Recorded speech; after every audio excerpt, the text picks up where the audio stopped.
We're now 11 months from the 2020 election, and as Democratic presidential hopefuls keep attacking billionaires and talking about taxing wealth, pollsters are trying to understand younger voters and what they want. Robert Frank joins us now with that story. Hey, Robert. Good morning, Joe. Well, the split in the Democratic Party over taxing wealth is mainly being driven by age and younger voters who say billionaires did not earn their wealth and are a threat to democracy. A Cato poll that found that a majority of voters under 30 said the rich made their money, quote, by taking advantage of others rather than earning it. That compares with only about a quarter of older voters. Now, younger voters are 3 times as likely to say it's immoral for society to allow people to become billionaires, and more than a third say it's sometimes justified for citizens to take violent action against the rich. Now, younger voters are also far more supportive of redistributing wealth and taxing the wealthy. The majority of those under 30 support the government taking money from the rich for the poor, compared with only about 20% of older voters.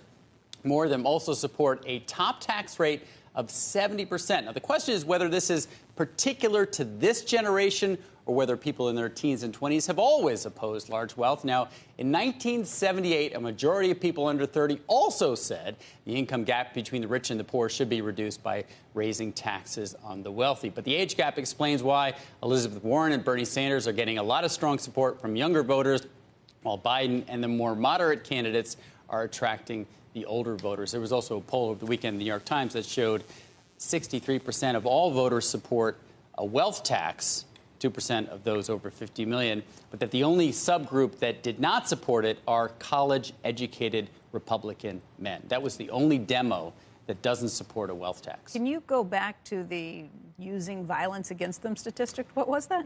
Yeah, so that was about 40% say it is sometimes justified to use to take action against the wealthy through violence. I don't know exactly what that means. How many people were polled on this? It was over close to 2,000.